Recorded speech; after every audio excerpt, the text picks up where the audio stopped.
YouTubers, Mike Martin's here, Mike Martin's channel. Welcome to my channel. Thanks for supporting, and if you want to support the transmission, just share one of my videos.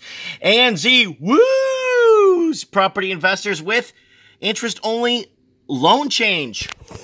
Woo! What am I talking about? Well, right now this is coming out of the Sydney Morning Herald, and they're looking at interest-only mortgages for 10 years for would-be investors.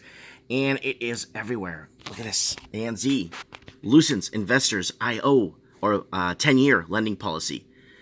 IO. And the major bank has announced changes to its credit policy criteria after investment loans with interest-only terms, less than a month after conceding that its tightening measures were overly conservative. ANZ has revealed that it's effective Monday, 25 of March, will be making the following changes to its residential investor interest-only 10-year lending policy. Interest-only availability for investment lending will be increased for the maximum of 90% of loan-to-value for new and increased lending. The maximum interest-only period will be increased 10 years for investment lending. So what is going on? Obviously, the markets are starting to crack at the seams. What are they going to do? More Ponzi schemes!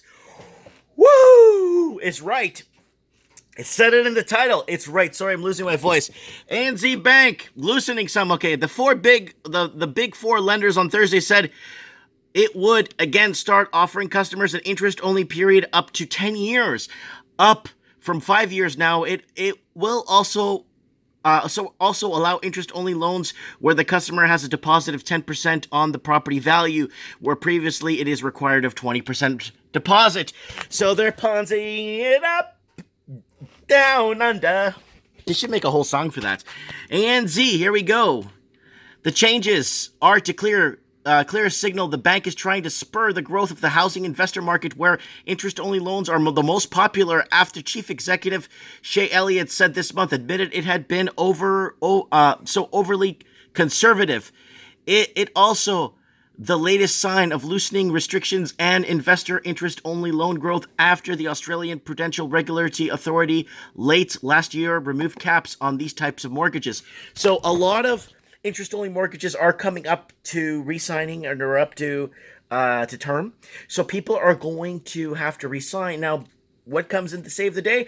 Here I come to save the day! That means that interest-only is on the way.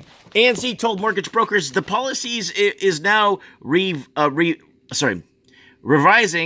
had been introduced to response to APRA's demand for 2017. On recent review, we have made decision to increase our focus in investor market. The upcoming changes demonstrate our continued appetite in the investor market, with ensuring we remain in line with our APRA requirements, ANZ said. The bank believes that by making the changes, which take effect Monday, it will offer a longer interest-only period than rival major banks, although other banks are already offering interest-only loans with 10% deposit. The investor markets, which is the key driver of loan growth and residential property boom, has slowed sharply over the past year, as house prices have fallen in Sydney and Melbourne. Latest Reserve Bank figures show that housing investor credit growth was just 1% in the year of January. ANZ last month said its housing investor loan book shrank 3.8% in 2018. So that's what's happening, people. I kind of wanted to throw that out there because they were Ponziing it up to save the day with this Ponzi scheme and giving out more free money. 10% down, but still, interest only. You never pay it down if housing goes below its value, which it already has. A lot of people have haircuts. A lot of people already owe more from what they bought.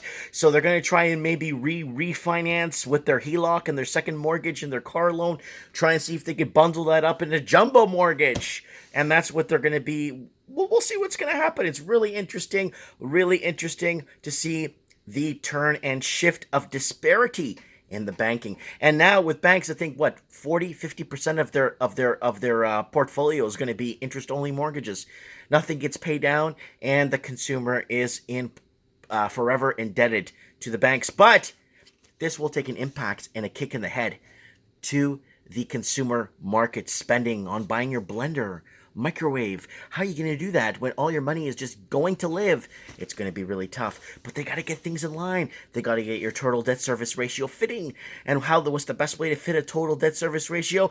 Don't pay the principal down. And that's what's happening. Let me know what you guys think in the comments below. If you want to support the channel, share one of these videos. And thanks for supporting me, guys. I really appreciate it. And thanks for supporting me in the tip jar. Have a good one, and let me know.